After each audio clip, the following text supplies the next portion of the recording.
你在对应的这个人事物，是你从过去一直以来你就有在思考，你就有想要，或者是你想要去完成的。真正的金子啊，是会自己发光的，你把它藏在角落都没有办法掩盖它的光芒。我知道这个东西会属于我的，所以我不慌，我也不忙。你需要去揭穿这些幻象。如果你被这个幻象拉着走的时候呢，你呢就没有智慧能够踩在这个幻象之上，活在当下，做对当下有利的决定，更加理解你自己身处在什么样的位置，找到自己的一个步调跟步伐。我已经拥有我自己的内在智慧了，我知道我要怎么样在外在的世界去做出付诸实行的行动，我知道在我的心灵层面我要怎么样对自己温柔以及包容。Hello， 牡羊座的朋友们，大家好，我是 Jane。今天这个影片呢是要给牡羊座的朋友们的正能量运势牌卡解读哦。那我们的正能量运势牌卡解读没有任何时间上面的限制，所以如果你刚好不是在我们首播的时候看到这一则影片的话呢，我会建议你以当下的季节为主，或者是前后推敲3个月的时间，通通都可以啊。影片下方资讯栏有详细的影片使用说明。那当然，我也相信什么时候看见就是最适合你的时间点，所以我会建议你不需要拘泥这些时间上面的问题，你可以在看到影片的当下去好好享受这些影片要为你带来的提醒跟协助就可以了。OK， 好，那我们今天呢，一样在开场的同时，我们会稍微跟大家说明有关于正能量运势牌卡解读的整体架构跟流程啊。那我们正能量运势牌卡解读有分为上下半场，那上半场的部分就是大家看到我现在正在帮你洗牌卡的这个部分，这会包含呢第一个在各个月份的能量场的一些现状，还有一些概括。那接下来呢，我们会跟大家分享在这一季的过程当中，你在哪些状况里面会感觉到内耗。那紧接着我们也会来分析在这一季你会拥有哪些潜力跟契机会出现。那接着我们就会进入到这个下半场的延伸牌卡解读。那在下半场的延伸牌卡解读呢，我们会分为5个大面向来跟大家做一个详细的分析还有解说。首先呢，在第一个面向，我们会来看看各个月份的宇宙验证牌卡的说明，也就是说在上半场我跟你说明的这些内容，我们用宇宙验证牌卡来验证它，看看有没有哪些的症结点、细节或者是事件可能会发生。那在第2个面向的部分呢，我们会来看看在各个月份的过程当中，你有哪些需要提升的认知跟思维。在第3个部分呢，我们会来看各个月份的卡关课题当中，有没有哪些比较适合的一些解决方案。意思就是指说你会遇到什么样的问题，我们用哪些方案来解决它。第4个部分，我们会来看看各个月份你会有哪些突破跟成长。OK， 那最后呢，我们就会进入到大家最喜欢的天使跟宇宙传讯的部分。天使跟宇宙的传讯的部分呢，就是会透过传讯者我来告诉大家他们有什么样的讯息，希望我用口说表达的方式来告诉你，好吧 ？OK 哈。首先呢，我刚刚有一点开始卡顿的原因是因为牡羊座的朋友们，我必须要先告诉你虽然我还没有开始解你的正能量运势牌卡解读，但我可以感觉得到你在这一季的能量场有一点怎么讲？有一点焦躁，就是说你可能在某些状况上面你很急躁，你想要赶快知道，你想要赶快去处理它，或赶快去了解它，或赶快把这件事情处理。OK 哈，因为我在读你的能量场的时候我想要好好的讲话，但是我一直感觉你的能量场就是一直往前冲，一直往前冲。OK， 所以如果在这一集呢，我会建议你刚好我们在看这个影片的当下，你有这样的状况的牡羊座、白羊座的朋友们呢，可能呢要稍微能够控制一下自己的速度，好吗 ？OK， 好，那接下来呢，我就要请牡羊座跟白羊座的朋友们，请给我一点时间，让我去感受你能量场上面的呈现跟细节请稍后哦。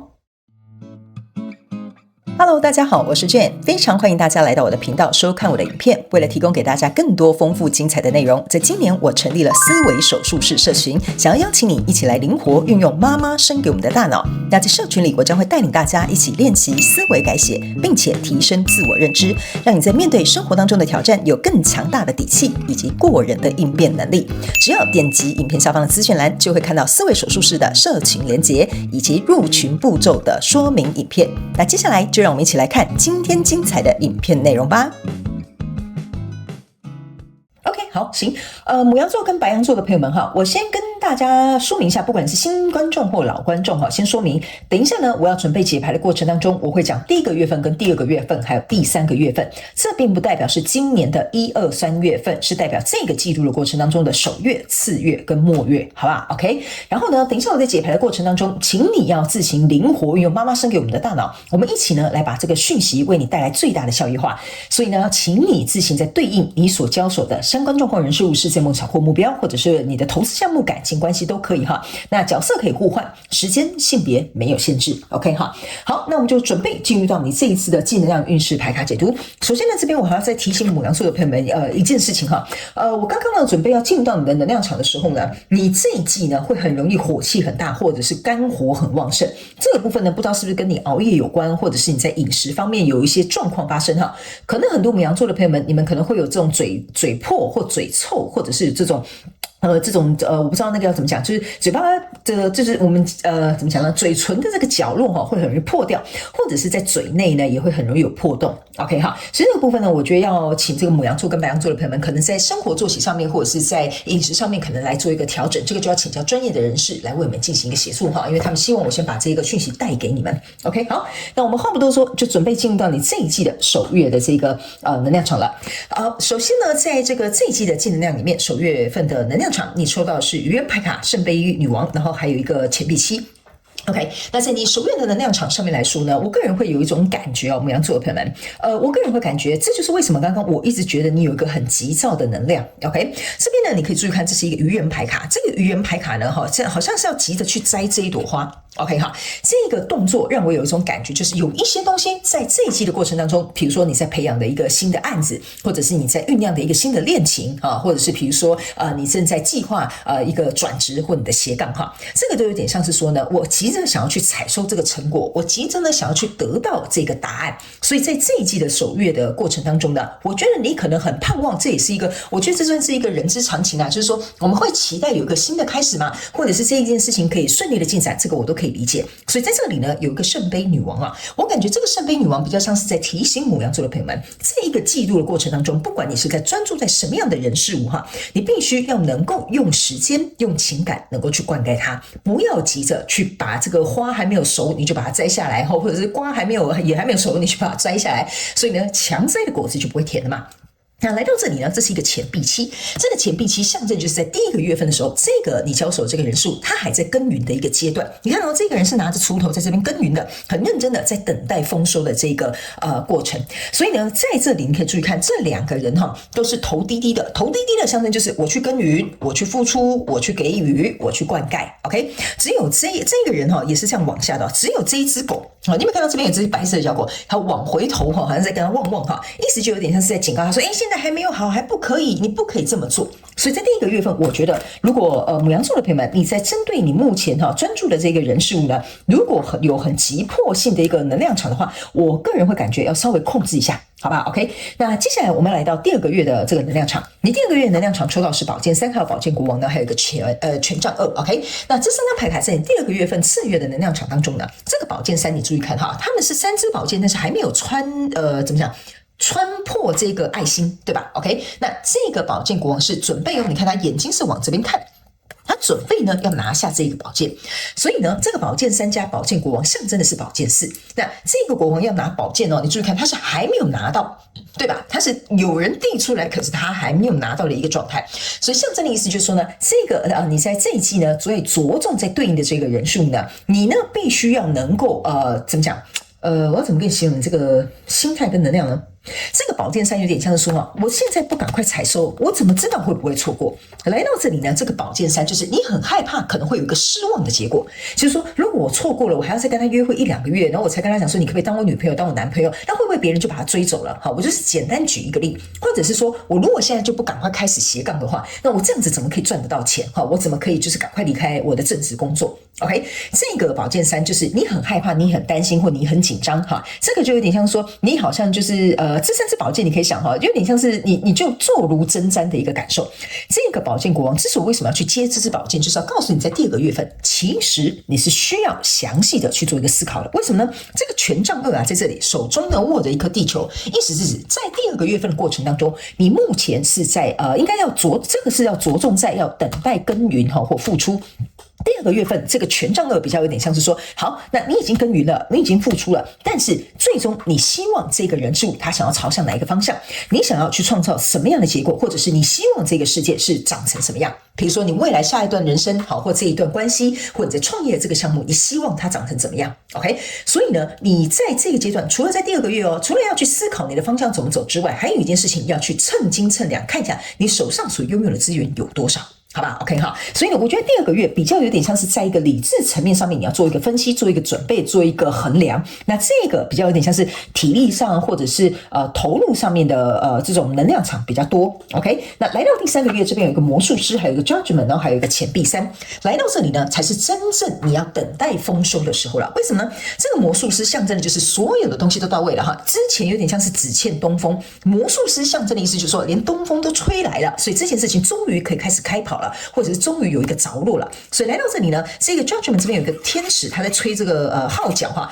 就是为了要告诉你一件事情，这件事情差不多要有一个定案，所以 judgment 才会在这里出现。所以这个钱币3在这边象征的意思就是说，这个合作谈拢了，或这段关系可以推动了，或这个创业的这个契机出现了。OK 哈，所以呢，我个人会感觉呢，这3个月份呢，我觉得比较有点像是在请这个牡羊座的朋友们在练习自己的一个节奏感，好，练习自己的一个资源上面的分配。但这些东西你不用太担心，等一下我们在下半场的延伸牌卡解读的时候，我会来详细跟你讲每个月可能会有哪些细节、症结点，或者是你要准备的状况，好吧？我们先讲一个概论就好了。OK， 接下来我们要来看在本季度你有哪些状况会让你感到内耗，好吗？因为我们在每一个季度，我们之所以为什么要超前部署，要来了解这些资讯，就是我们要知道哪些坑我们要避开，哪些地方我们要使劲的用尽全力以赴的力量，然后去把它夺下。OK， 好，来，首先呢，这边有3张牌卡，一个叫做自由，一个叫做恐惧，一个叫 guilty。guilty 应该叫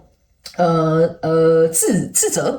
或者是内疚哈，你们自己去翻译一下哈。来，这3张牌卡呢，是你在这个记录的过程当中会感到内耗的。什么意思呢？首先呢，我感觉这个 freedom 为什么会让你感到内耗？我觉得某部分牡羊座的朋友们哈，那也请新来的朋友们要理解一下哈。来到我的频道，你要能够自行截取适合你的讯息。那每一个讯息会对于不同的牡羊座的朋友，这个 freedom 我个人认为是某部分牡羊座的朋友们，你可能在对应的生活领域的某个范围，你开始拥有了这个自主权，或者是有这个自由，或有这个空间，或有这个时间，或者是你有额外的这些资源哈。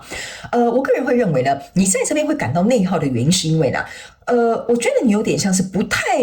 怎么讲，不太知道怎么样去利用这个东西。我简单举一个例来跟你说哈，就有点像说，好，我现在呢多了很多，比如说我手上有一笔闲钱哈，这个就像 freedom 嘛，闲置的资金，对吧？但我要去投资啊，我不知道怎么投资，对吧？我总不能道听途说或听别人讲说哪支名牌好啊，我就去跟风，对吧？所以这个 freedom 哈，如果要比喻简单来说哈，就是要告诉你，你就变成是说我拿了一笔钱在手上，我不知道怎么做，但是我如果不赶快把它投资，我也会紧张，我担心我错过这个时机，或者是我没有办法利用这笔钱去赚，比如说钱滚钱赚更多钱。所以你会放这个看似很像是一个权利哦，很像是一个很棒的一个契机哦，但你为什么会内耗？就是因为我不知道拿这个该怎么办。OK， 因为这个 freedom 哈，你去对应有可能是我刚刚讲的不同的面向，所以相对来说，这个东西会让你反而有点，我不能说焦虑，但是会让你感觉到很紧张，感觉我不知道为什么这张牌有一种时间紧迫的感觉。OK 哈，比如说我现在离职了，好，我有个 freedom 了哈，我不用做全职的工作了，对吧？但是你看，我一天没工作，可能第一个礼拜很开心哈，第二个礼拜你就开始有点紧张哈，所以这个 freedom 相对的也会对你带来一点点内耗跟压力哈，但你不用担心，等一下我们下半场再帮你看一下有什么解决方案，好不好 ？OK 哈，那这里呢有一个恐惧。OK， 这个恐惧跟这个愧疚呢，我个人会感觉这2张牌不知道为什么有一种粘在一起的一个感受哈。我觉得你之所以为什么在恐惧这边会感到内耗的原因，就是因为呢，我觉得你开始意识到一件事情，就是说你不知道你自己有没有你不知道自己有没有这个解决问题的能力，或者是找到解决问题的方法，这是这张恐惧给我一个很明显的感受。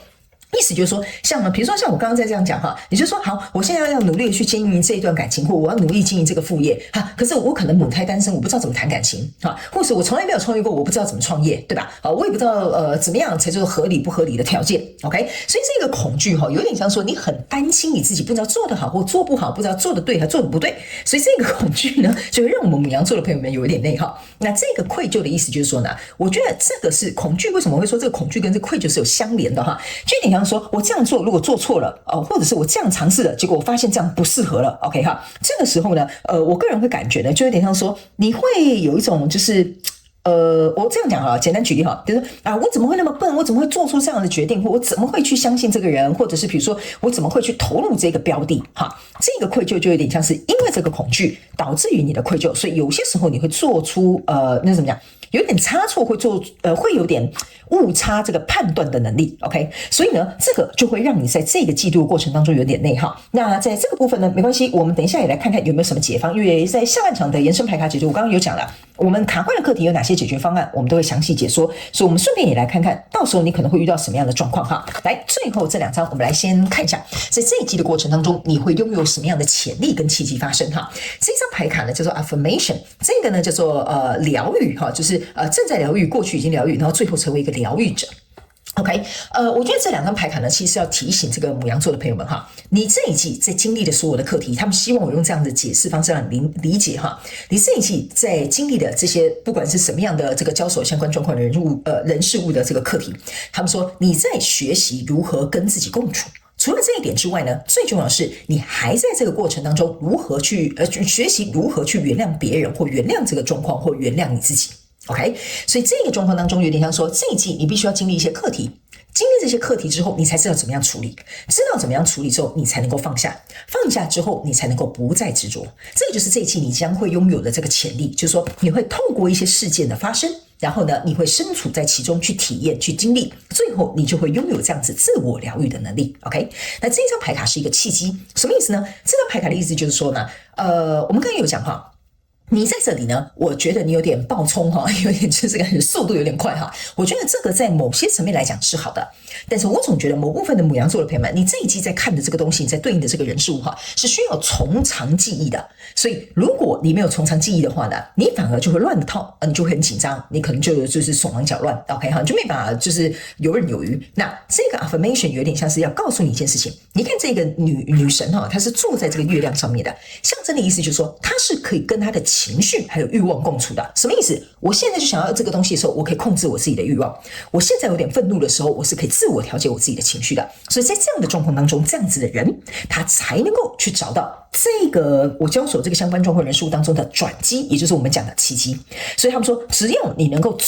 就是作用在你的情绪跟你的欲望之上，就像这个女生一样，那你就可以看到这件事情当中的转机跟契机。所以这有点像是一个关键点，要提供给牡羊座的朋友们来进行一个参考。好吧 ，OK 哈，好，那接下来呢，我们就要进入到我们下半场的延伸牌卡解读。那在下半场的延伸牌卡解读，我们会分为5个面向。首先，第一个面向，我要请宇宙直接来验证我刚刚传递给你的讯息的这些能量场，这很重要，因为有些时候我们会重复一直出现相同牌卡，就是宇宙在告诉你，这就是重点在这里，好，你要仔细聆听。那在第2个部分，我们会来看看，在这个季度的过程当中，各个月份你有哪些需要提升的认知跟思维，来帮助你通关，好，打通关。那第3个部分，我们会来看看，在每个月份你有哪些卡关的课题哈，我们能够提供你哪些超前部署的解决方案，我们也会来揭晓。第4个部分，我们会来看看各个月份你会有哪些突破跟成长，值得你来期待一下。最后，我们就会进入到天使跟宇宙传讯的部分，会透过传讯者我来告诉你天使跟宇宙有什么样的讯息，希望我用口说的表达方式告诉你。OK 哈，